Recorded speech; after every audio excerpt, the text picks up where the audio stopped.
This episode is brought to you by LifeLock. It's tax season, and we're all a bit tired of numbers. But here's one you need to hear.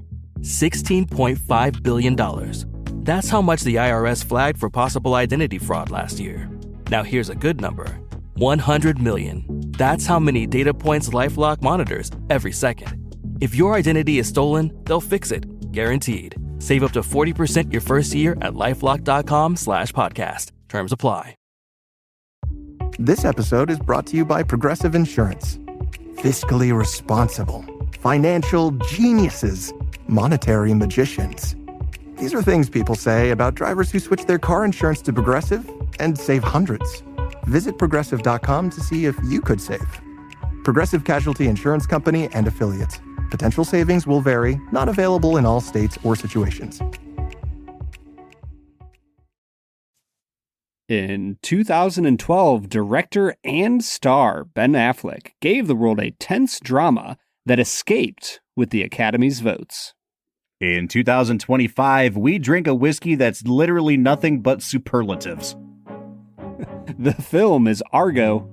The whiskey is Rare Character, the Exceptional series. And we'll review them both. This is the Film and Whiskey Podcast.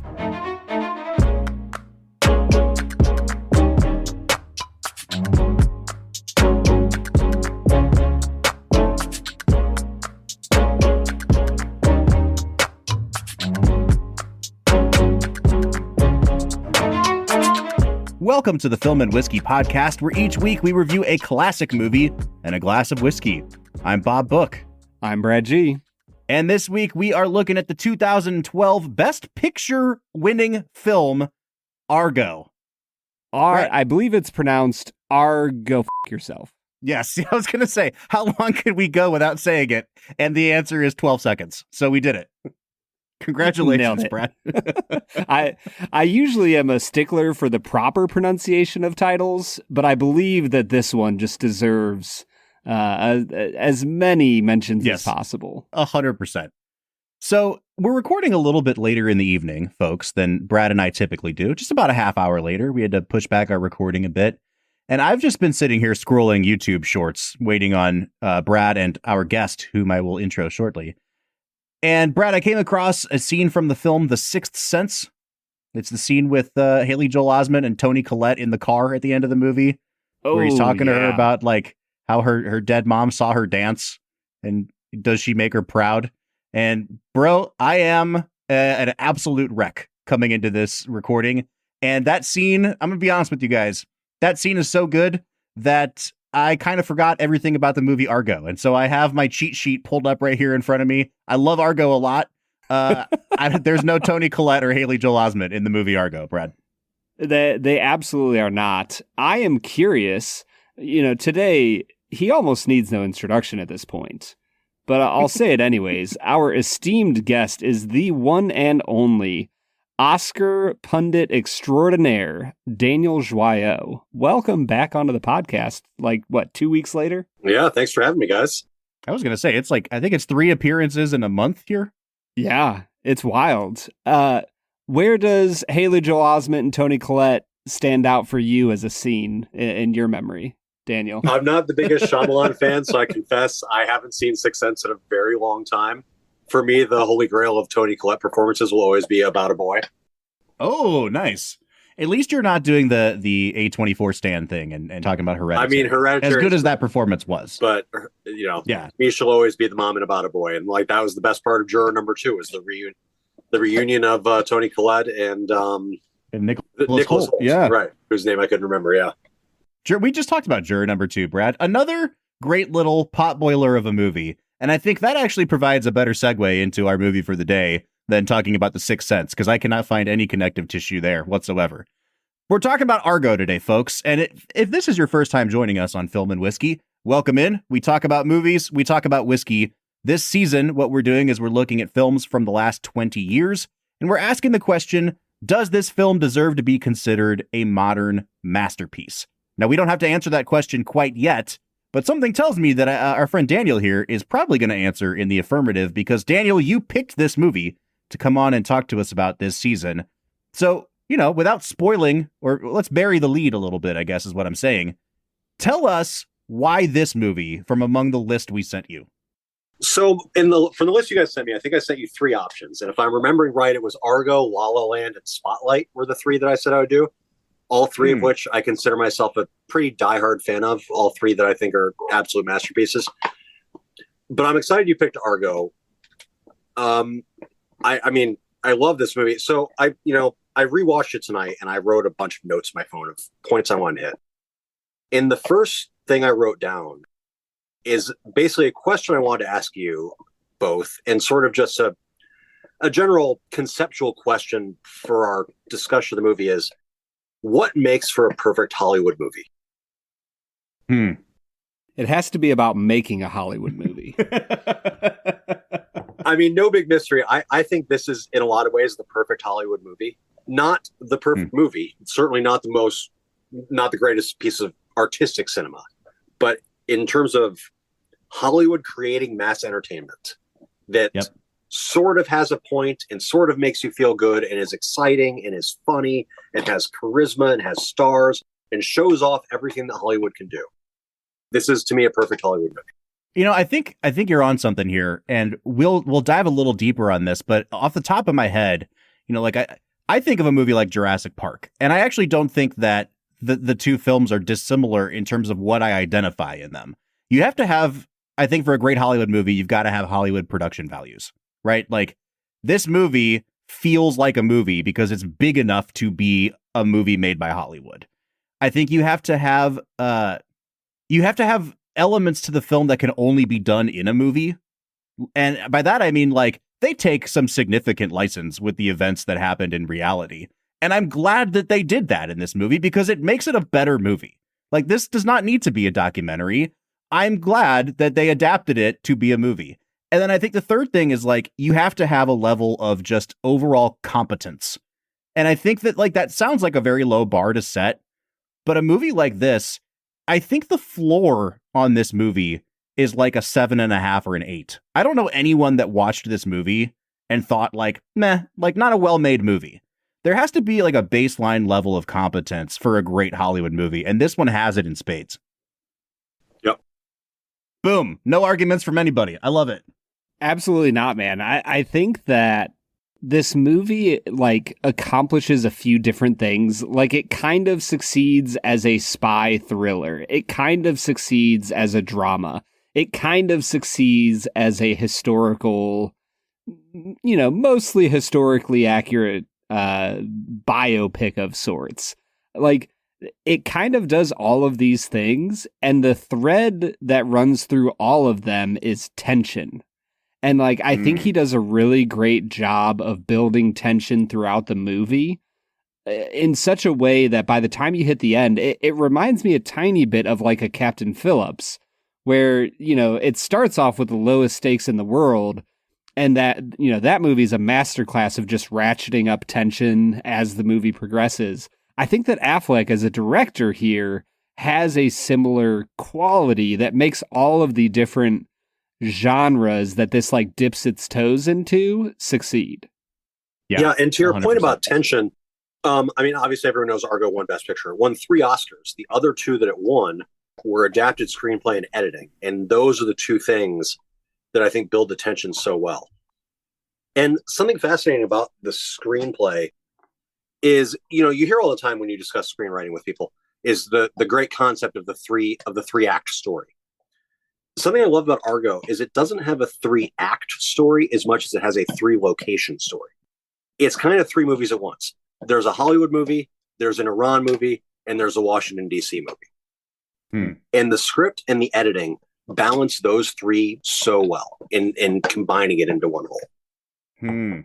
It's almost like you're following Aragorn and Legolas and Gimli, and Frodo and Sam and Gollum, and Merry and Pippin. It's incredible. I'm so glad that you just got inspired, because I think Daniel may have just actually unlocked for me my let's make it a double for the day with what he just said. But I'm getting ahead of ourselves here, Brad, because let's make it a double is our last segment of the day. We have to get to our first segment of the day, which we call Brad Explains. Brad's gonna give us the movie plot with only 60 seconds ticking on the clock. So let's go ahead and hear your take. with this little segment that we call Brad Explains. Brad Explains is the part of the show where Brad breaks down the plot of the movie that he has just seen, often for the first time. Brad, was this your first time with Argo? This was my second time watching Argo. Okay. I'm pretty sure I saw it, I don't know, like 2014, 15, 16, sometime in that area. Mm-hmm. So it has been probably a decade since I've seen it. Bob, did you see it in theaters? I did, yeah. So something I distinctly remember about seeing it in theaters is at the end when they finally escape, when the pilot on the flight makes the announcement they've left Iranian airspace. My theater burst out in applause. Do you have any memory of that happening? No, I don't, but it's also because I usually go see movies at like the matinee when it's like me and a bunch of 80-year-olds. So Gotcha. There may have been scattered applause, but yes. No, you've identified, like, I think one of the key things about this movie, and it is that it is just a good old-fashioned crowd pleaser of a film. Yep. And it's the first one we've ever had on this show, Brad, where the line that makes people clap in the movie theater is in celebration of serving alcohol. So, like, what a great film for us to talk about today, dude. Absolutely, man. Yeah, it's funny because they do a good job of, like, the entering into the airspace and they take away his drink. Hey, we're going to stop serving alcohol.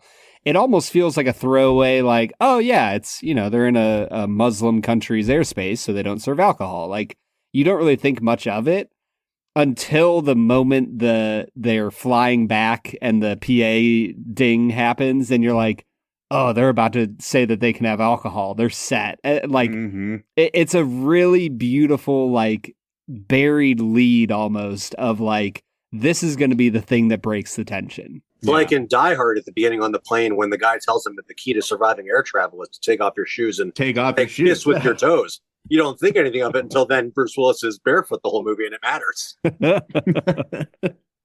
All right, Brad, we're getting off track, man. You've got 60 seconds to break down the plot of this movie. I want you to spoil the whole thing. It is a historical document, so people can very easily go look up what happened here. Brad, 60 seconds and go. Argo is a film that follows CIA agent Tony Mendez, who is an exfiltration specialist, as he plans and then puts into action a covert operation to retrieve 6 U.S. citizens who are stuck in the Canadian embassy during the 1979 riots and overthrow of the Shah in Iran. And they do it. And then Ben Affleck kisses his wife with an American flag in the background. It's almost like a True Lies. Yeah, except it's the searcher's shot, right? It's like from inside the door. Sure. But what's outside? America. That's what's outside. America. Wonderful. Yeah, there's no atomic bomb going off over Cuba. All right, guys, let's dive into talking about the movie. And I think we've kind of already started talking about Affleck as a filmmaker. Like, we've talked about the tension. We've talked about the way the film is structured. I think let's start with the behind the camera Affleck before we move to the in front of camera Affleck. And I mentioned how I think competence is a big part of this movie. And I mean that in a really positive way. Brad, this is our second film directed by Ben Affleck on the podcast after Gone Baby Gone. I don't think Ben Affleck will ever make a movie better than Gone Baby Gone to me. That's a perfect movie. I think that is like a 10 out of 10 movie. Does the Celtics coach know you guys haven't done The Town yet? No, we have not done The Town, which is shocking. But Brad, I think with Affleck, I kept thinking about movie makers like a Ron Howard, a guy who is really competent in a lot of really disparate genres. Like, the guy makes Apollo 13, he makes Cinderella Man. He can do okay-ish thrillers, I guess, with like the first Da Vinci Code movie if you want to. Rush is a great movie. But I think what Affleck does so well is he throws back to styles of movie making that he appreciated when he was younger. And when this film came out, a ton of the notices on this film mentioned that it mimics 70s crime and suspense thrillers in the way that it's paced and plotted. It's not big and bombastic. It's about the characters. And I think that Affleck succeeds the most when he is in the mode of throwback filmmaker. Yeah, I think that's absolutely fair. It reminded me just enough of something like The Holdovers, where they like really tried to make everything look like it was era appropriate, and not just like obviously the costuming and set design, but like the actual presentation of the film as if it was a film from the, I don't know, was that movie the 70s, 60s or 70s? That was 70s, yeah. Yeah, The Holdovers was like 1970. Yeah, so they do enough of that here that you really get the vibe that Affleck understands the era super well. And I don't know, he probably would have been somewhat young when this happened, right? He would have been born in like the early 70s.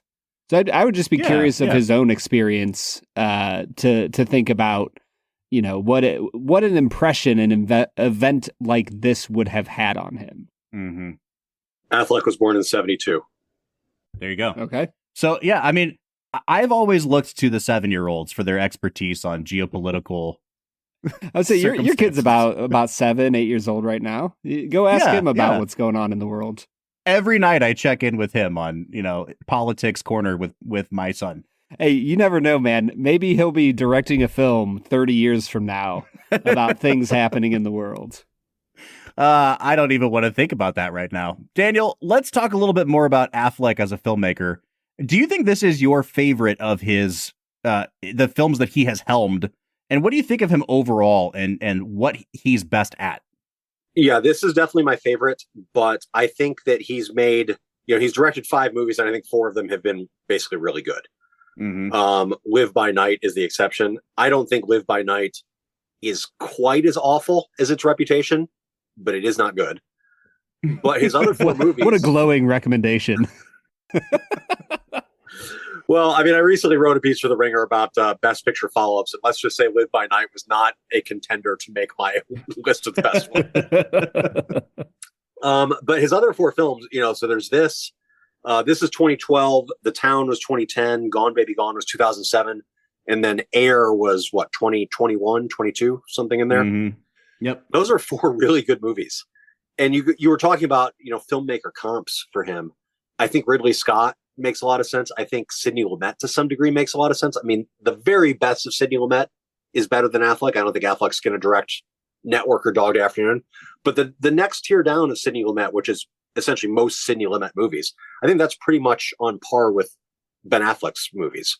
Mm-hmm. He's just... I was going to say, and I think that's such a fair comparison because Lumet was known for being just a workman-like director. He could go in and out of different genres because he didn't have like one super defined style. And I think that's where, we've talked a little bit about auteur theory on this podcast. And I think people paint in broad strokes when it comes to talking about auteurs. But one of the downsides is, having such a recognizable style that you cannot operate outside of that style. We're talking about a Tarantino here. I don't see Tarantino being able to jump genres the way that an Affleck can do. And I think that's to his credit, right? Yeah, I mean, totally. And Ridley Scott's the same. I mean, Ridley Scott has, I think, some calling cards in terms of the way the editing is, or the focus on production design. But for the most part, any of Affleck's movies, you could tell someone that's a Ridley Scott movie, and they wouldn't be surprised by that. Mm-hmm. I mean, it kind of reminds me a little bit of Rob Reiner. We've talked many times about his ability to pump out like B+ to A- movies, from This Is Spinal Tap to Misery to When Harry Met Sally. Like, the dude can do it all at a really high level. And, he doesn't have like an A+, top 50 movie all time on the record, but I think similarly to Affleck, he can run around the genre gambit and give anyone a run for their money. Well, and in the way I was saying that Argo, I think, is, a perfect Hollywood movie, you could say the same thing about A Few Good Men. I think they have a lot of the same sort of DNA in terms of what they're going for with an audience response. Yeah. Well, let's go in a little bit on that, Daniel, because you've brought that up a couple times now of like what makes this a perfect Hollywood movie. If you had to kind of elucidate, what is it going for in terms of audience response, and what are the parts of the movie that you find hit that the best? Ann Thompson, an editor for IndieWire, when, she's been writing about the Oscars for a really long time. And she has a phrase that I'm pretty sure she's the person that coined this. I apologize if that's incorrect, but I'm pretty sure it was her. She has a phrase she uses called the steak eaters, which is how she describes a certain type of Academy voter, that what they look for in their Best Picture vote is a movie, a classic Hollywood movie about great men doing great things, and you feel good afterwards, and you feel like you watched not just a film achievement, but a film that is about achievement. And, every year when she talks about the Oscars, she openly asks, who are the steak eaters going to vote for? Because there are a lot of Academy members that fit in the steak eater category. Argo is in a lot of ways the perfect steak eater movie. It's a period piece. It is about a great man doing a great thing. It is about Hollywood literally saving 6 lives. It is about the CIA doing something that people can be proud of instead of like, what? It's not about the CIA performing a coup d'etat. It's about them actually saving lives. South America is completely effed, but those 6 people, we got them out, baby. Exactly. Argo is just, it's the perfect version of that kind of movie. Mm-hmm. And I understand if that's not the kind of movie people gravitate toward, but if you do, how can you not love Argo? Yeah. Well, and I think part of what you're getting at too here is, like, we've already mentioned it, the structure of the movie. It's so well done in terms of the editing and the cinematography, but it does get back to this script. And it's a super well regarded script in Hollywood. And I think it's because it is kind of like the perfect treatment of Act 1, Act 2, Act 3, points that are developing, complicating factors. It is like a classic Hollywood tale. What I am wondering, though, is the Hollywood of it all. And I think we might as well get this out of the way now. The Oscars have a reputation, which is somewhat undeserved, for only wanting to honor themselves and honor movies about Hollywood. And this was a reputation that it had developed over a long time that was not true. I remember back in, I think I've mentioned this before, Brad, back in like 2004, I think it was, The Aviator had been considered the odds-on favorite to win Best Picture for a long time. And then, $1 Million Baby upsets it. And it actually was shown after that like movies about movie making had been nominated a bunch and they'd never really won Best Picture. You can go back to like Sunset Boulevard getting beaten by All About Eve, a movie about theater, not about Hollywood. But then you get back-to-back Oscar winners in 2011, 2012 with The Artist and Argo, and then that reputation is now totally deserved. And I am wondering, did the like excessive winking at Hollywood rub you the wrong way at any point in this movie? Because I have one specific line where I was like, all right, this is a little much for me. But did you guys find that they balanced it well, or did it kind of get at you a little bit too? I thought it was well balanced. It's surprising because when you think about Argo, you obviously think of the Hollywood elements of the plot. But when you're actually watching the movie, it's probably only a 15 to 20 minute sequence that they're in Hollywood. It's a pretty small percentage of the movie. Yeah, I didn't have any issues at all with the Hollywoodization of it, I guess. Like, they're in, they're out. It's not a major part of the story. To me, if I'm being honest, I don't feel like this is a movie about Hollywood. I can see how it could get lumped in with that, when it's put that way in the Oscars. But to me, this movie isn't really about Hollywood, because Hollywood saving these 6 people came down to like 2 old guys, like a costume designer and a producer, being like, hey, we're going to help you out. And that feels less that like the Hollywood machine saving these people. The line for me that tipped it over the edge a little bit is when you have Alan Arkin saying, oh, you think the Ayatollah's bad? Try the WGA. But it was like the worst routine on Johnny Carson where he does not get called over to the couch afterwards. It was 1960s Vegas nightclub performer for me. You can hear the drum tap. 100%, man. But, again, in a movie where it's Hollywood people patting each other on the back and winking at the camera, like, you're going to have some of those lines. I do think, for the most part, Brad, I'm with you. They keep the focus on the political intrigue in Iran. And once Tony gets there, I mean, like the balance shifts even more in favor of what's actually happening on the ground. They only cut back to John Goodman 2 or 3 times for the rest of the film. I think that's a really smart decision because that's where the stakes are. And if you keep giving more time to the people in Washington or in Hollywood, you're implying that the stakes are even and they deserve equal time, and they just don't. Yeah, once Affleck is boots on the ground, working with them to understand their cover story, going to the bazaar, like that is the stuff that demands your attention. And I think that's, earlier I talked about the thread of tension that runs throughout this film. Affleck as a director knows where to keep your attention. Because an audience's attention is the most important thing you need to hold on to. And if you're going to make a tense political drama, then like you have to be very selective about where you are going to keep people's attention. Like we just reviewed Once Upon a Time in Hollywood.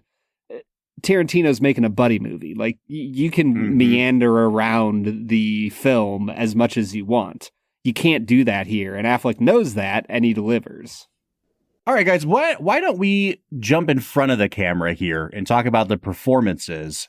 And I don't want to start all the way at the bottom of the cast list, except to say just a ridiculous amount of like small bit player, that guy kind of roles in this movie. I want you to see on my notes app, I wrote down a list of the character actors because I wanted to read it in. Yeah. Go really, for it, man. Read them off, please. So when you talk about what are the films that have the just most stacked, list of supporting characters and character actors, the one that always comes up is JFK, which I think is kind of the gold standard. I would put Argo not quite on JFK's level, but like probably top 5 list of like most stacked supporting character actor slate. So I wrote them down alphabetically. You got Alan Arkin, Bryan Cranston, Kyle Chandler, Rory Cochrane, who is in Dazed and Confused and is reuniting with Affleck here, Tate Donovan, Clea Duvall, Victor Garber, John Goodman, Bob Gunton, who is the warden in Shawshank Redemption, Philip Baker Hall, who everyone probably knows from PTA movies, Zyko Ivanek, which you might not recognize the name, but you'll recognize his face from a million movies, Richard Kind, who the internet has recently fallen in love with, Scoot McNairy, who has the greatest character actor name of all time, Chris Messina, who's also been in other Affleck movies. He was a main character in Air. And Michael Parks, who was in the Kill Bill movies. That is a stacked lineup. Yeah. And you've left off Affleck at the top of it. Like, and the great thing about Affleck is he's always been an A-list star, but he's A-list at a level where like he's the top person in your movie and he doesn't distract from anybody underneath him. It's not like you got like the top of the star meter rankings on IMDb. It's not like this is a Denzel movie or a Leo movie where the brightness of the star kind of separates itself from everybody else in the cast list. I'm with you, man. I think that everybody else in this movie has at one point in their career been a character actor. And because of that, even if they have a bigger role like a Bryan Cranston or a John Goodman, they're playing within the confines and the parameters of that role. And no one's upstaging anybody else. It works beautifully. Something I really wanted to point out about the casting of the movie so in The Town, which was 2010, one of the other major roles was John Hamm. In Argo, which is 2012, 2 of the other major roles are Bryan Cranston and Kyle Chandler. I feel like those were the first major film roles for all 3 of those actors. And in all 3 cases, it was Ben Affleck poaching someone who was basically the biggest TV actor at the time and giving them their first major film role in a key character actor role. Yeah, it's actually, I didn't even think about that. That's a great point because I'm thinking about Kyle Chandler, and we just watched him a few weeks ago, Brad, in The Wolf of Wall Street, but that's, the year after this one. The year after. Yeah.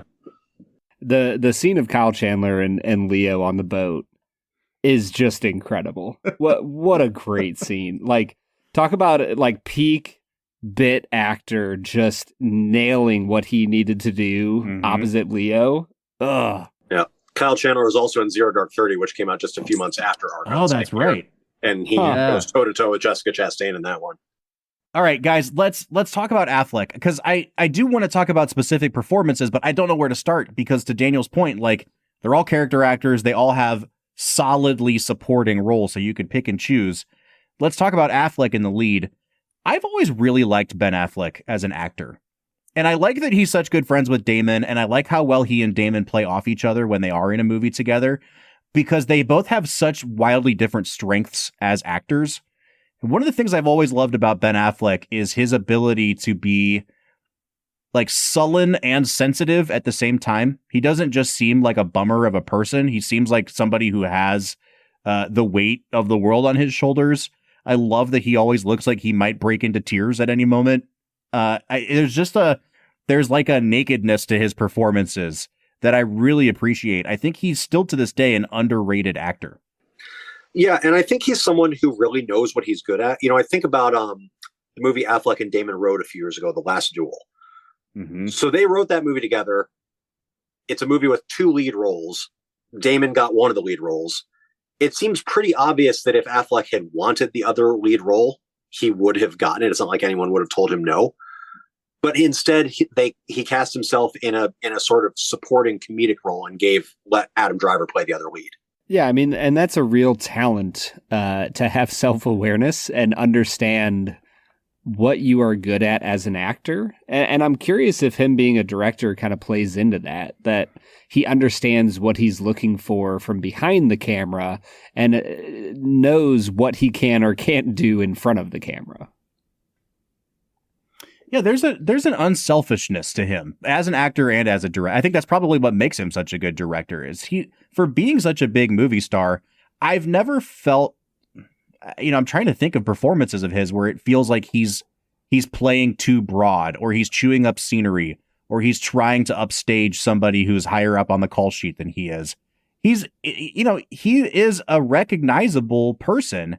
But I, just like Matt Damon, I think we've talked about this multiple times this season, Brad. Like, I've never felt like Damon has been considered as a tier of an actor as he is, because he's such an unselfish actor. It really is the same thing with Affleck. I would put Damon in a higher category than Affleck, though. I don't know what it is about Affleck. I've just always had that like preconceived notion that he's not actually a great actor. And it's not fair, because I've seen him in enough movies now to go, oh no, like Affleck's a really good actor. There's just something in me that goes he's kind of a Brad Pitt, but he's not quite as good looking or as good at acting. And I don't know if he's just kind of like a B-list Brad Pitt, which, still might be an A-list actor, but there's something in me that always rejects the idea of Ben Affleck being like the leading guy. Thank you so much for joining us on this week's episode of Backhanded Compliment Hour with Brad G. Good Lord, man. Yeah, I mostly agree. I definitely agree that Matt Damon would be at a higher level. I mean, again, for the Ringer piece I was working on recently, I just rewatched The Talented Mr. Ripley last week. And Matt Damon is just incredible in that movie, and to a degree that I think very few actors could have pulled that off. Mm-hmm. The comp that would come to mind for me with Ben Affleck would be like a Kevin Costner type. Like, he's a great leading man. He doesn't have a lot of range, but when you put him in the thing that he's good at, there aren't many people you'd rather have. Yeah, I think that's actually a great comparison. And I think, Costner's biggest downfall as a filmmaker is like he has a ton of ambition. And I think that sometimes his movies can't pay that off. And what makes Affleck such a great filmmaker is how economical he is, like both in terms of the size of films that he makes, but also like literally budgetarily, he can work on a 15, 20, $40 million budget in a way that somebody like a Costner isn't working behind the camera. Yeah, Costner is definitely a victim to his own hubris in a way that Affleck, for the most part, hasn't been. Yeah. All I know is Robin Hood is one of the greatest movies ever made. It is. That movie sucks so much, dude. I love it. But you can totally imagine if that movie were made in 2011 instead of 1991, it would have starred Affleck. You're not wrong. The only thing disproving that theory is that we did get a Robin Hood movie in like 2011, and it starred Russell Crowe. That's Right- only because right Ridley at- Scott directed it. Ridley Scott and Russell Yeah. Crowe are inseparable. And it was right at the beginning of Thick Crow, too. Our favorite era of Crow. I freaking Dude. love it, dude. Thick Crow was incredible. Yeah, putting on those Zeus pounds for There you go. where did he play? Didn't he play Zeus in one of the Thor movies? In the Love Taika Thunder. Waititi Thor. Yeah. Rough times, man. Yeah. All right, Daniel, before we go to break, I don't want to quite get off of this cast list yet. I'll throw to you. I'm sure that there was a performance or two that really stood out to you. Who would you like to spotlight here? Well, you didn't realize it when you said that, but you teed me up perfectly for another note I have. Oh, okay. Whenever you see lists or Twitter prompts of people saying who are the best actors who have never been nominated for an Oscar, a name that comes up a lot in those type of prompts is John Goodman. Mm-hmm. And so my question is, should this have been John Goodman's Oscar? I like that because it is a very Oscar-y supporting performance in that, like, and I don't mean that in like I am going into histrionics screaming for my Oscar clip. It's like the old guard honoring the guy who's paid his dues in a very kind of small, minimal, inoffensive role. We see that a ton in the supporting categories. I mean, this would be his Jamie Lee Curtis win, right? Yeah. So I looked up to see who that supporting actor race was. So Goodman was not even nominated. The 5 nominees that year were Alan Arkin for Argo, Robert De Niro for Silver Linings Playbook, Philip Seymour Hoffman for The Master, Tommy Lee Jones for Lincoln, and then anyone remember who the winner was? Not one of Christoph the more. Waltz. Yep, there you go. Christoph Christoph Waltz for Waltz, Django baby. Unchained. Yeah. So I will say this. That was one of my most pleasant surprises in the history of the Oscars was him winning for Django, because Django is my favorite Tarantino movie. And I was shocked that they didn't nominate Leo and they did nominate Christoph Waltz because he was such a more heartfelt character with depth to him. I thought it was a better performance than the Inglourious Basterds performance, even though that is like the more memorable one. So for him to win, I was like, hell yeah. So if you're coming into my podcast today trying to convince me that this was the John Goodman year, I'm going to stand in your way on this one, man. Fair enough.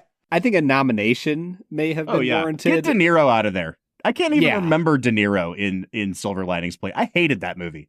I was going to say, I did not remember him being in that movie. He's Bradley Cooper's dad, I think, right? Yeah. Oh, yeah. And him and his brother are always giving Cooper crap and like watching the Eagles. Yeah.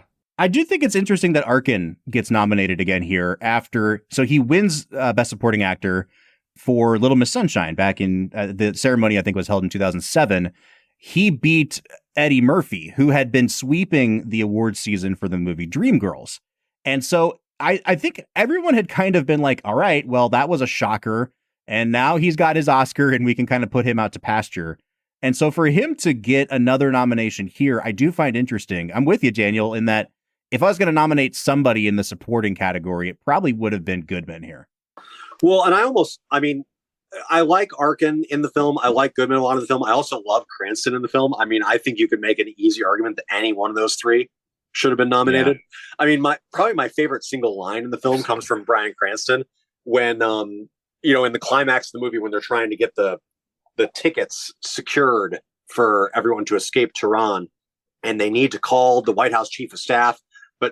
And Bryan Cranston yells, to get him on the phone, and someone says, "How do we find him?" And Bryan Cranston screams back, "We're a fucking spy agency." What a great line. Yeah. Brad, how about you? If you had to nominate somebody from this movie, who would it have been? I mean, just based on his one line, I think it's Alan Arkin because, try the Ayatollah. Why don't you try the WGA? What a great line. Am I right, Daniel? That is a good one. I do love the whole exchange that leads to the first instance of Argo f*** yourself, where, they're at the dinner party and the guy's like, so what is the Argo? And he's like, it's the thing. It's the ship. It goes places. He's like, oh, so it's goes the bada bing, bada boom. So it's the Argonaut? He goes, no. Then he goes, wait, so what is it? So good, man. I will say, in that moment, it might be my favorite line from the movie, the way Arkin delivers it. every time that they said it to each other after that felt kind of like the joke that like friends don't let go, but they probably should let go. Yep. Like every single time they say it, I'm kind of like, okay, we got it. It was funny like the first still time. Doing the Borat voice in 2009. Yes. You know what, Brad? I've actually thought a lot about this because I am a huge nerd. And for a long time, the American Film Institute was doing these lists every year. It started with the 100 best movies of all time. And then they were doing like the 100 best romances and the 100 best comedies. And they did one that was the best quotes of all time. And I think that Argo F Yourself, it probably wouldn't have been in that because it was aired on CBS, but like it had the potential to be like an all-timer line that dudes quoted each other. And you're right, they introduce it, and then within 3 minutes, you have John Goodman repeating it on the phone, and then they bring it back up another like 15 minutes after that. And I feel like if you had it once in the first instance, and then like maybe at the very end of the movie as like a callback when Ben Affleck calls to say thank you or something, and he goes, "Hey, Argo, F yourself." Like that would have been a great line at the end. And they just tried to, they tried to make fetch happen, and fetch is just not going to happen in this movie. Dude, great way to put it. That is the perfect way to put it. Yeah. All right. Well, on that note, guys, what do you say we take a break here, Brad? You and I have to drink some whiskey. We'll come back. We'll keep talking about Argo. We'll keep dropping F-bombs. What do you say? Dude, I am so ready. Let's do it.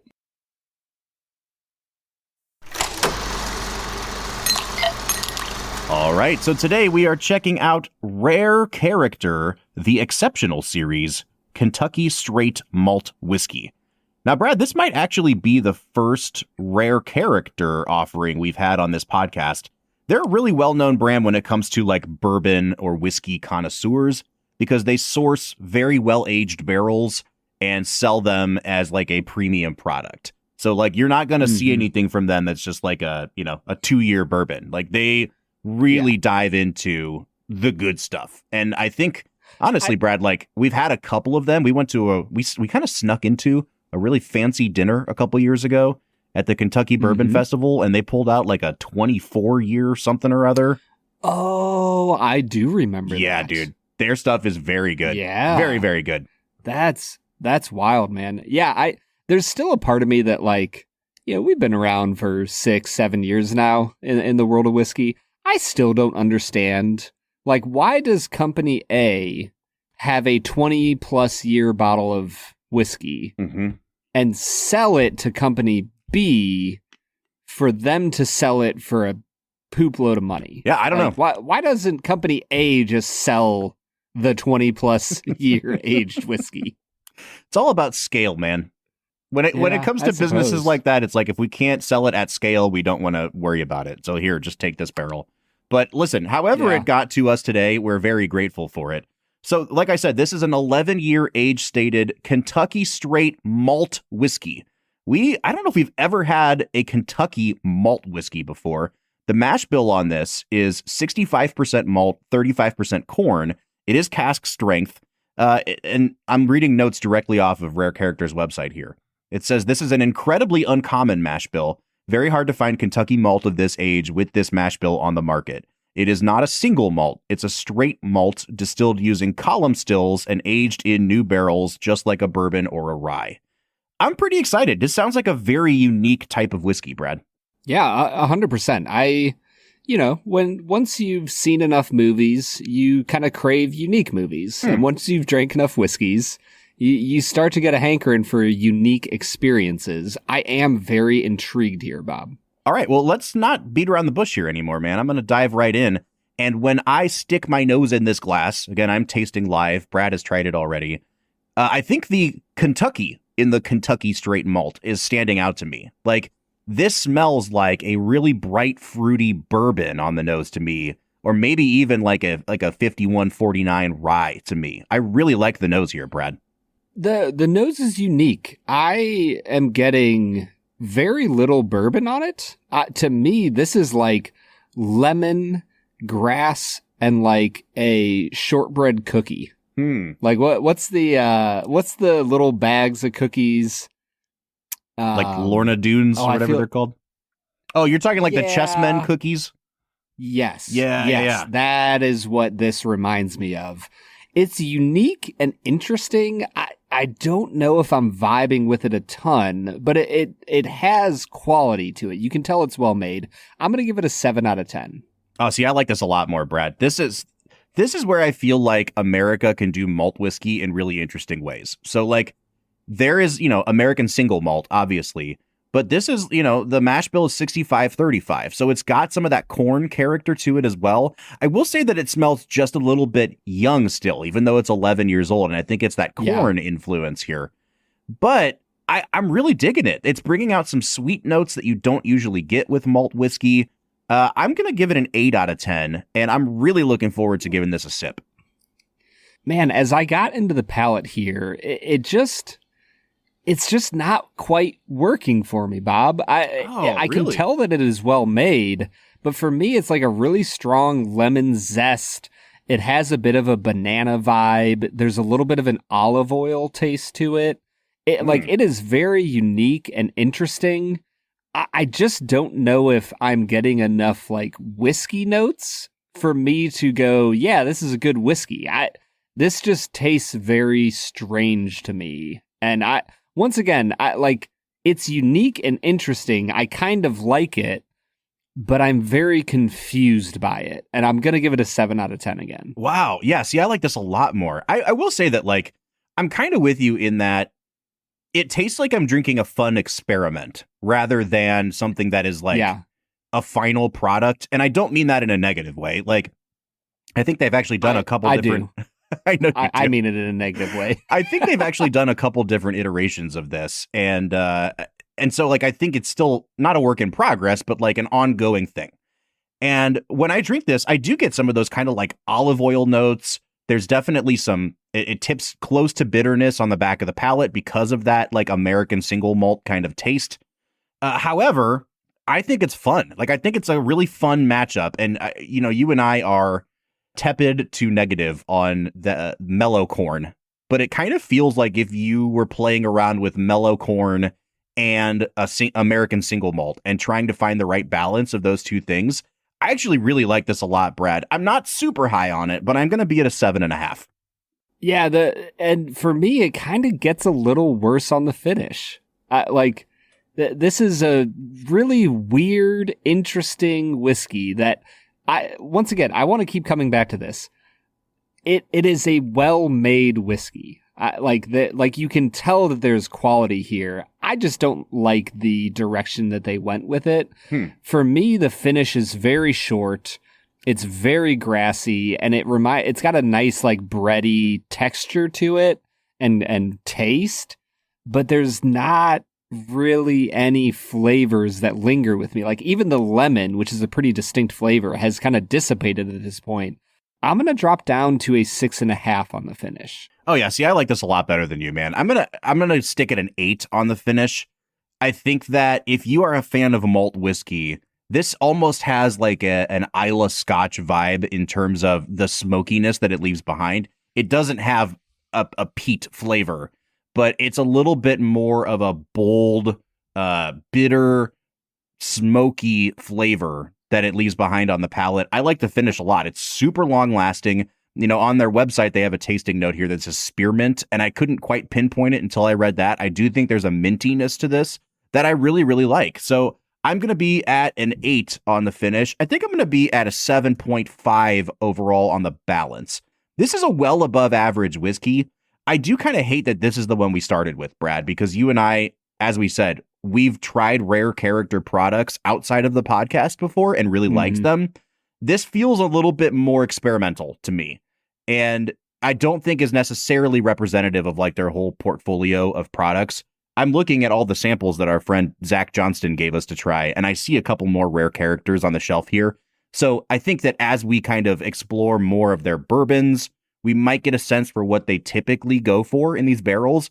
But this Kentucky Straight Malt is definitely a fun side project. That's kind of what it feels like to me. Yeah, it's exceptionally different. Yeah, to say the least. I'm going to give it a 6 out of 10 on balance. I can see what they're going for. It's not working for me. I think the problem is when we get into value. Bob, this is a luxury whiskey. Mm-hmm. Everything that I could find was a minimum of $200, if not quite more than that. This is a 2.5 out of 10, Bob. Oof. I am not buying this if I'm looking to buy a luxury bottle. Yeah, I think this is kind of this is the kind of whiskey that you pull out at a fancy dinner at the Kentucky Bourbon Festival. This is like, hey guys, check out this barrel that we bought that is super unique and interesting. I don't know that this is this is something that I would recommend the average consumer go out and buy, but if you're in the business of buying luxury bottles, I don't think this is necessarily a terrible value. I'm going to give it a 5 out of 10, Brad, because again, it is a single barrel. So there's only one of these floating around. And I think that if you want to have a bottle of the one barrel, this is kind of what the asking price is going to be. So that brings my final score out to a 36 out of 50. Brad, where are you falling on this one? I'm at a 29 out of 50, Bob. Oh, wow, dude. Yeah, and the thing is, I don't think that this is as bad as my score would suggest. It just did not vibe for me at all. Yeah, Bob, this is wild. We are 7 points apart, which is talk about a rare experience. We are not often more than 4 or 5 points apart. No, I think on the season our average is 2 points apart, maybe. So this is we have diverged pretty heavily on this one. Man, I do kind of wish that this was a little bit wider of a release so that we could gauge people's opinions. If you've tried something like this, what do you think about it? But I mean, maybe I should just text our friend Zach, because I think he's the only other person I know that's tried this one, man. Okay, Brad, despite not liking this particular release, you said multiple times that you could tell while drinking it that it was a well-made product. So if this was your only exposure to Rare Character, what are the impressions you're left with as a brand? Meh. To be completely frank, man, this is an experiment gone wrong. Wow. It's way too out there, way too unique. And to be frank, I have had tons of single malts, blended malt, whatever, and it's all from Scotland or Japan or India, and it's freaking delicious. And this is just a swing and a miss. I do think that, despite not liking it, we can both acknowledge, there was definitely care and attention put into the picking of this barrel. It seems intentional, and I really like that they're, willing to release this under their own banner as, this is a Rare Character product. This is not we didn't create some side brand for the experimental stuff. We're going to go ahead and stake our claim on being an experimental brand. So, folks, that's Rare Character Exceptional Series 11-year Kentucky Malt Whiskey. Brad, what do you say we get back into talking about Argo? That's the thing, man. If they called it the experimental series, I probably would have given it a higher score. but it's called the exceptional series, and I'm like, listen, man, this whiskey isn't exceptional. It's experimental, and I am excited to talk about Argo. Let's get to it, man. All right, everybody. That was Rare Character, the Exceptional Series 11-year. Whiskey that I thought was unimpressive. Bob liked it a decent amount. Yeah, it was probably good. You'll probably just have to check it out for yourself. Make your own decisions. That's what you come to us for, is for us to tell you to make your own decisions, you know? Brad, there is no decision to be made about how well I am doing this season at our next segment, which we call 2 Facts and a Falsehood. Brad is gonna try to stump you, Bob. 2 are right and 1 is wrong.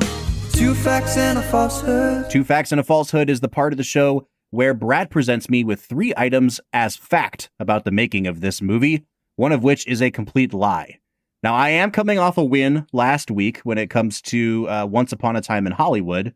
Remember, when we have a guest on the show, if I seek that guest's help and we are correct, I get 1 victory, but if we are wrong, I get 2 losses, because it is doubly embarrassing for the both of us.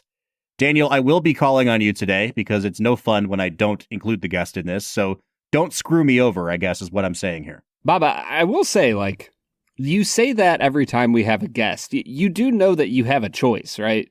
I don't have a Brad. Come on, man. What kind of a host would I be to not even remotely include our guest?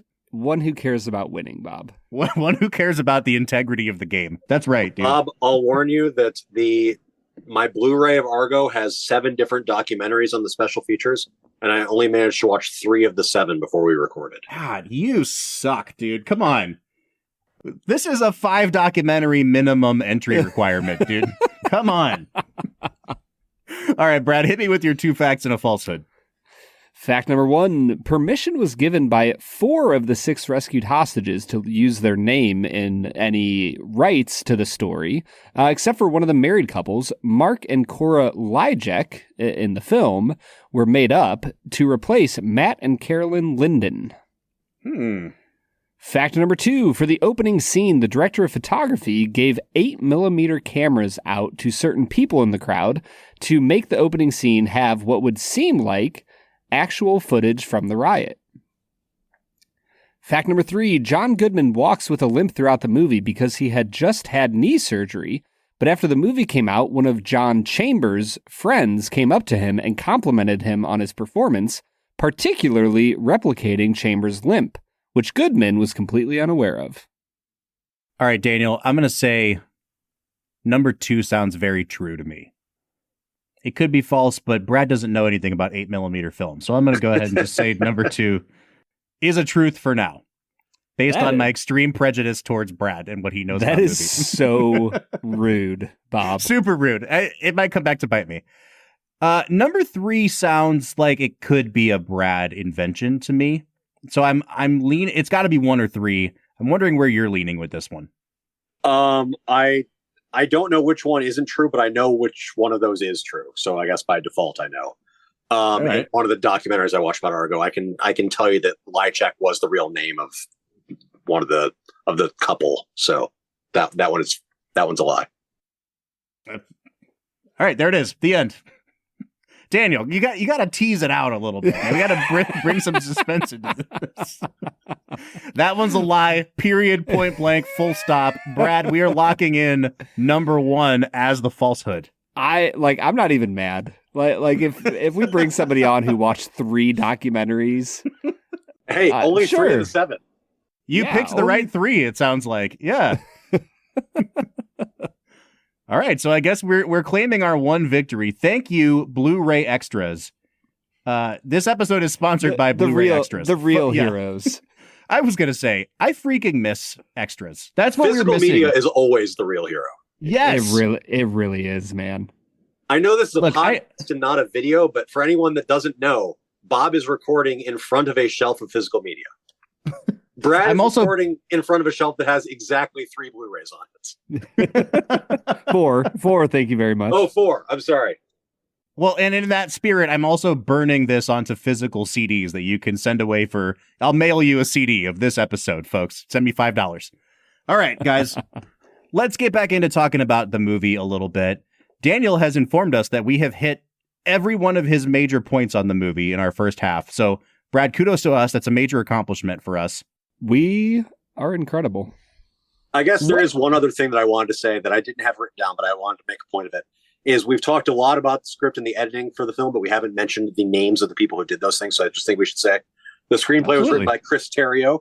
It was adapted from an article in Wired magazine, as well as elements of Tony Mendez, the character who Ben Affleck played, of his memoir.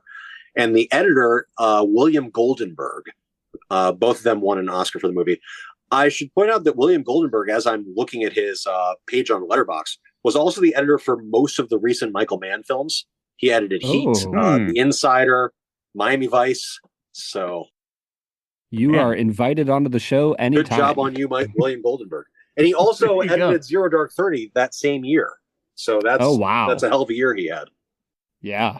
That's a great jumping off point. I want to talk about what an underrated great crop of movies 2012 gave us. So here's the best picture lineup from that year. I'll read them in order. The winner being Argo, and then Amour, Beasts of the Southern Wild, Django Unchained, Les Miserables, Life of Pi, Lincoln, Silver Linings Playbook, and Zero Dark 30. Now, I know that I think everybody has at least one movie in that list that they really don't like. Like there's some really divisive movies in that list. But in terms of capturing just a really large swath of the movie-going public, this is one of the better years that I can think of in the last maybe 20 years, Brad. It's a really great crop of films. I'm going to be honest, dude. It's a great crop of 8 out of 10 films. I don't feel like any of these are a lock to beat other years of Best Picture winners. You know what I mean? There's years where you're like, oh yeah, this isn't just a Best Picture winner. It could be a Best Picture of the Decade winner, or in the running. I don't see any of these movies on that level. Well, thanks for crapping all over my segment of the podcast here, man. Dude, I love doing backhanded that. Compliment corner strikes again. Oh, it is so satisfying. Well, let's seek the advice of our Oscar expert here. I don't know, Daniel, what's your thought on this crop here? I'll probably lean more towards Brad in this case. I think it's a good Best Picture slate. I think Brad has a great point that none of these seem like Best of the Decade movies. I mean, for me, the top 3 films in that lineup in some order would be Argo, Zero Dark 30, and Lincoln, all of which I think are great. I don't know that I'd say any of them are in the Best of that Decade conversation. I mean, for me, Argo might be but I love it irrationally. Yeah. I think this might have just been one of those years for me too. I was, I would have been turning 22. I saw a ton of movies this year. I had a great time at the theater. So maybe it's just sticking in my memory more, but still had hope in your bones. Yeah, dude, you're telling me. Even going down some of the other, nominations in other categories. You have Skyfall this year, Wreck-It Ralph. You've got The Master from Paul Thomas Anderson. I think Flight with Denzel Washington, great movie. I think that there's definitely some really, really good movies in this crop.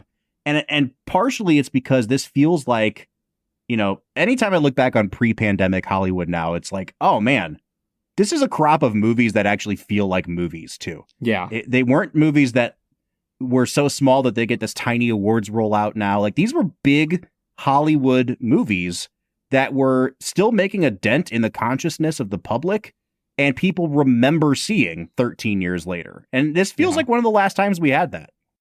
Yeah, and what I'll say about this lineup is this is the 4th year since the Oscars expanded the Best Picture lineup beyond 5 films.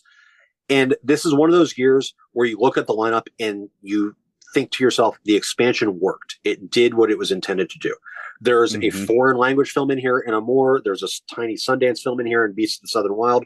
There's a musical. There are several huge box office hits. It's really a lineup that stretches out how many kinds of movies can be nominated. Yeah, for sure. Now, Daniel, I heard you use one of my favorite words to hear a guest utter. You use the word irrational. What, I really want to hear, what is it about Argo that makes you irrationally just feel glued to the TV if it came on, a Sunday afternoon? More than anything, it's probably what you said at the beginning of the episode, the tension. It's just such a perfectly edited film and such a perfectly designed and structured screenplay.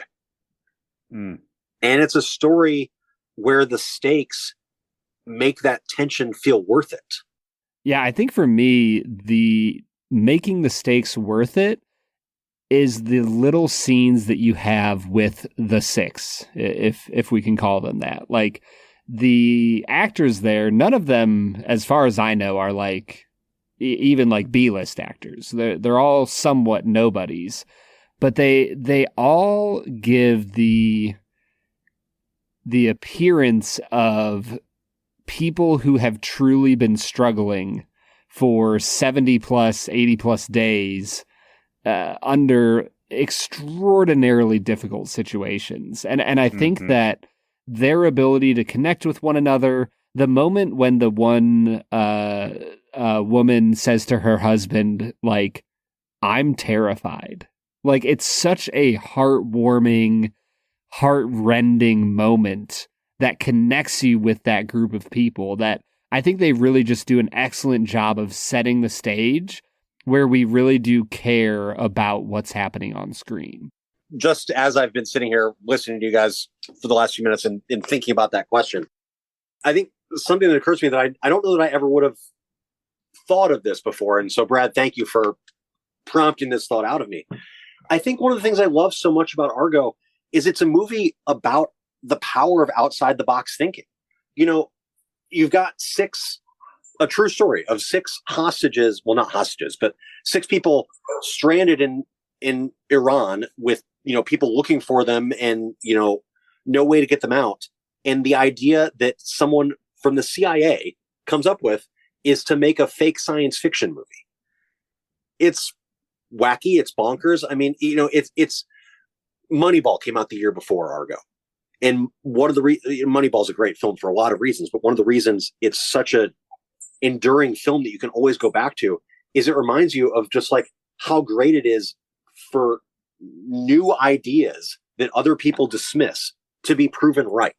And that's also what Argo is. I mean, there's the initial scene where they talk about all the different ideas they have to get these 6 out. And, one idea is to pose them as teachers who randomly went to Iran. And one idea is to have them ride bikes 300 miles from Tehran to the Turkish border. And, the idea that ends up working is the idea that probably on initial assessment seems like the wildest and stupidest one, but it was also the best idea. This is the best bad idea we've got. Another great line. I use that quote in real life a lot. And I think it is a great quote that there are cases in life where the only choices are all bad, but there is still a best bad one. Yep. 100%. It's like inviting you onto our podcast. It's like of all the people we could have picked, you could find.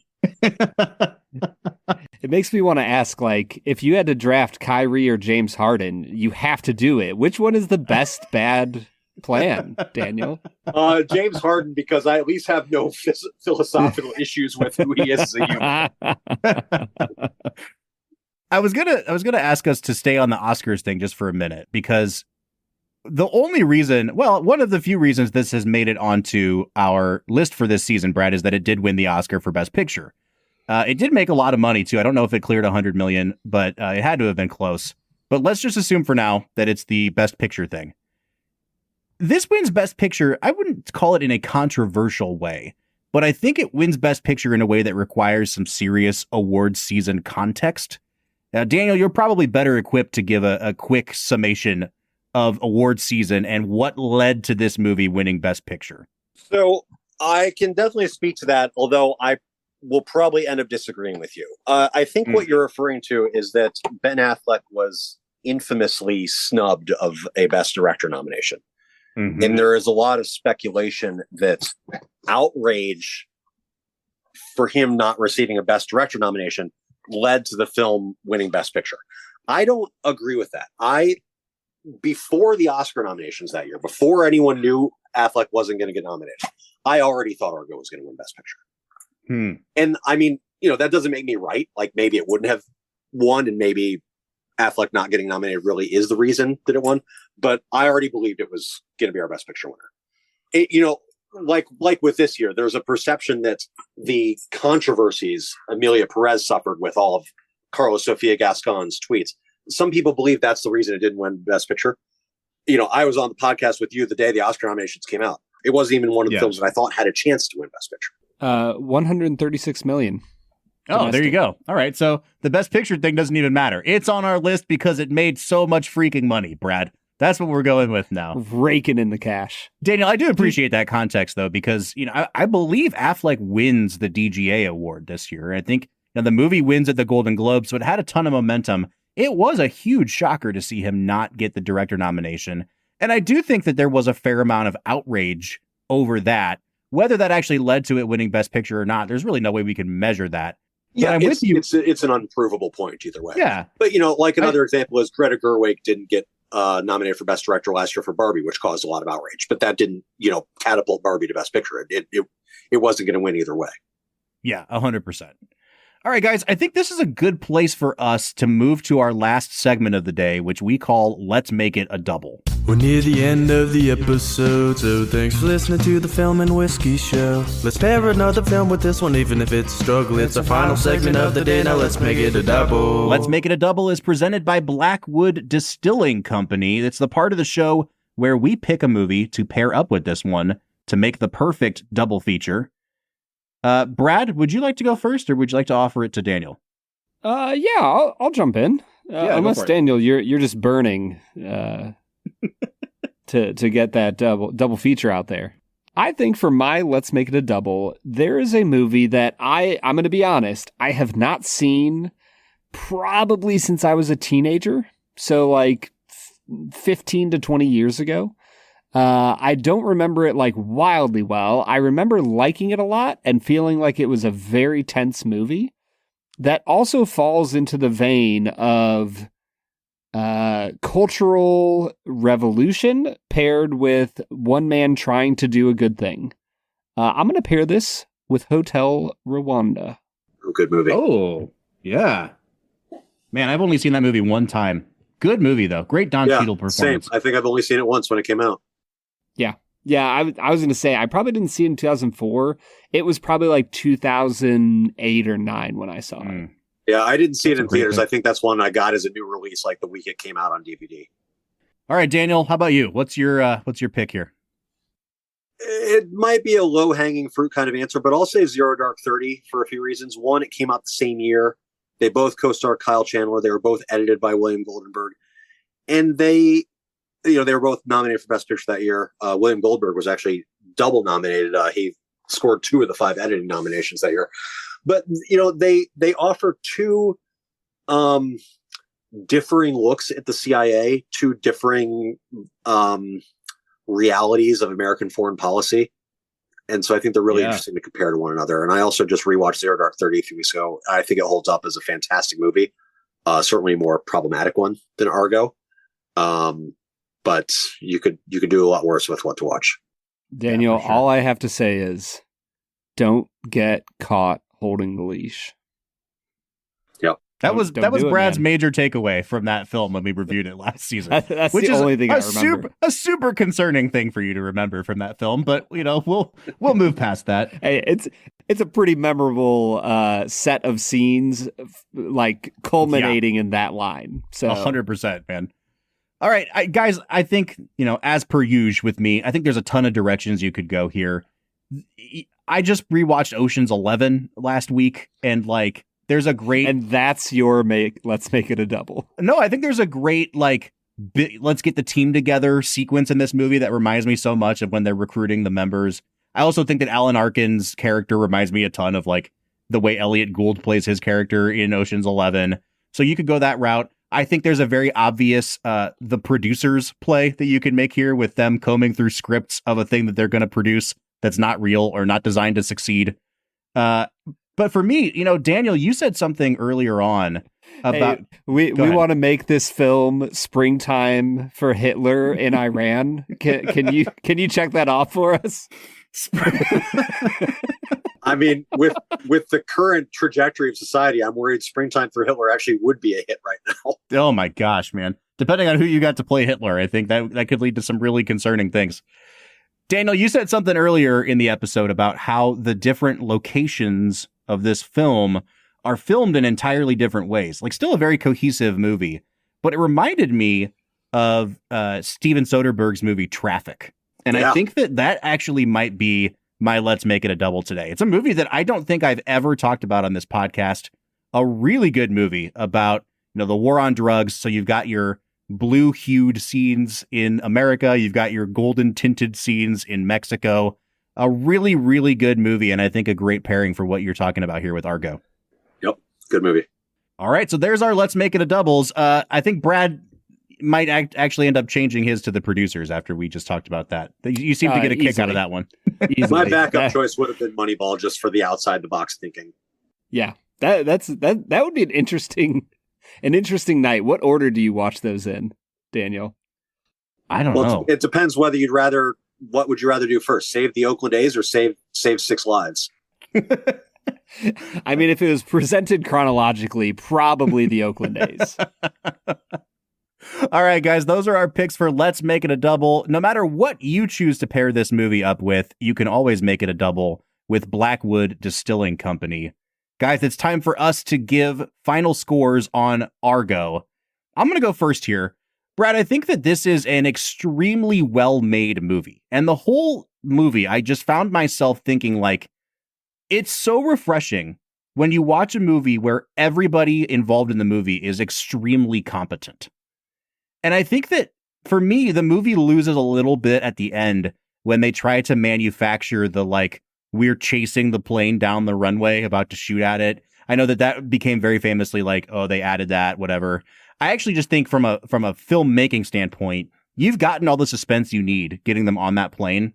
We don't need, like, another obstacle at that point. So I'm actually coming out to an 8 out of 10 on this movie. I think it is just an incredibly well-made, super crowd-pleasing movie. I don't know if I would look at it and think Best Picture winner. Obviously, with the crop of movies that we're talking about today, it makes sense why it won. But for me, Brad, it's an 8 out of 10. Bob, I actually come out to a pretty similar place. For me, it's the moment when the phone is ringing in the fake studio and Arkin and Goodman are, like, standing and the PA guy is like, hold up. We're filming here. And, like, you can tell that the actor knows that his role is to be a jerk who's going to stop 6 people's lives from being saved the way he's treating them. And it just went a little too far at the end. Sure. It got a little bit hammy. Overall, I think this is an incredibly fun movie that kind of keeps you on the edge of your seat. The tension builds and builds. It just doesn't quite stick the landing perfectly. I'm actually at the exact same spot as you, Bob. I'm at an 8 out of 10. All right, Daniel, it's to you, man.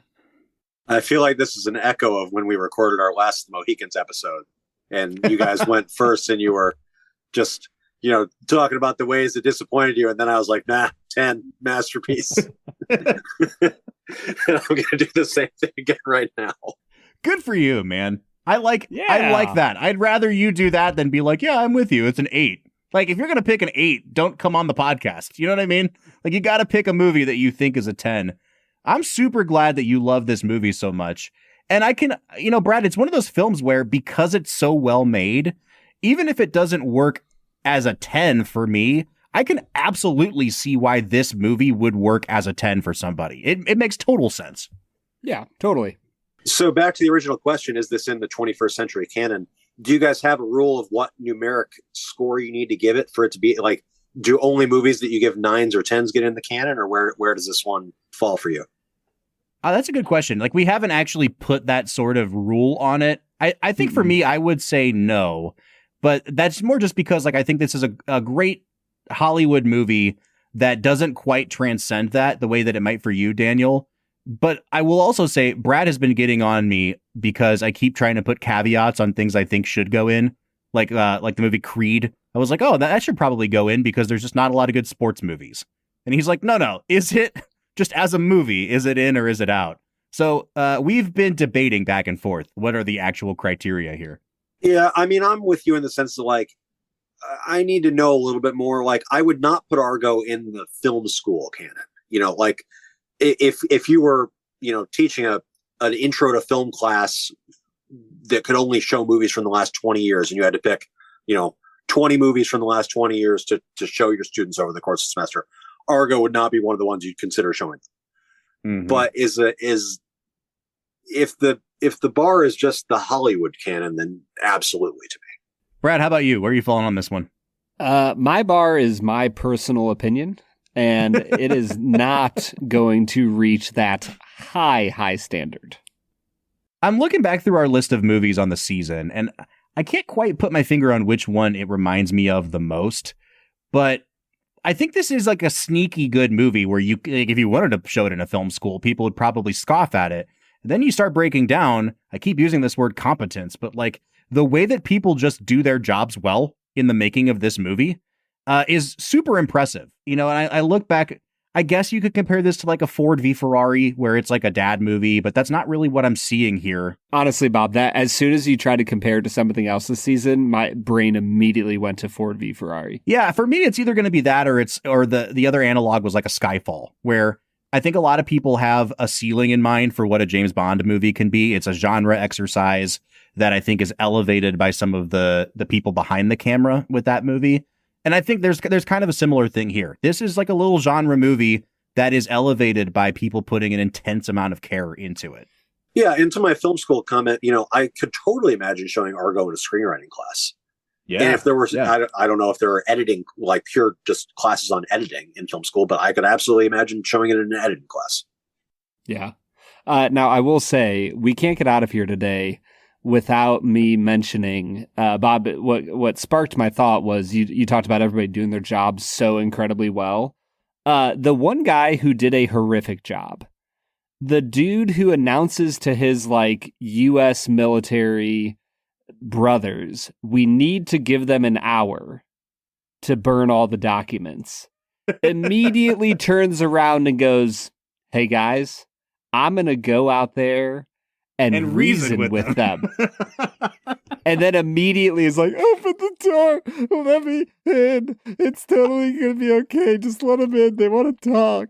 Dude, it was amazing how quickly my allegiance shifted from the innocent people inside the building to the instigators outside of the building. As soon as that guy was like, oh, I'm going to go reason with them, and they pick him up and just immediately throw him on the ground, I was like, hell yeah, get him. Like that dude deserved it. All right, so that's our final thought to leave you with here on Argo, with 2 8s from Brad and myself and a 10 from Daniel, but we'd like to know what you think. Is this a modern masterpiece? Is it a 10 out of 10? You can find us to tell us all about it on any of our social media platforms, Facebook, Twitter, Instagram, TikTok, or YouTube at Film Whiskey. Or you can join the Discord. We have a server that is dedicated to talking all things film, whiskey, and really anything else you want to talk about. If you want to join the conversation, you can find a link at the end of every single one of our show notes. I want to say thanks again to our guest, Daniel Joyaux. Daniel, I know that you have recently made the pilgrimage away from one platform to another. So where can we find you now to learn more about all things Oscars and all things Argo? Yes, you can find me on Blue Sky at Third Man Movies. Sorry, I'm not on Twitter anymore. I mean, my account's still there. I suppose I'll check it every once in a while, but I'm trying to be off Twitter. And then you can also follow me on Letterboxd at first initial and last names. That's DJOYAUX. All right, Daniel, you've actually done a great job of foreshadowing our next week's pick, because we're going to be looking at the 2011 film Moneyball. Oh, there you go. In anticipation of opening week for baseball. So come back and join us for that Brad Pitt classic next week. But until then, I'm Bob Book. I'm Brad G. And we'll see you next time.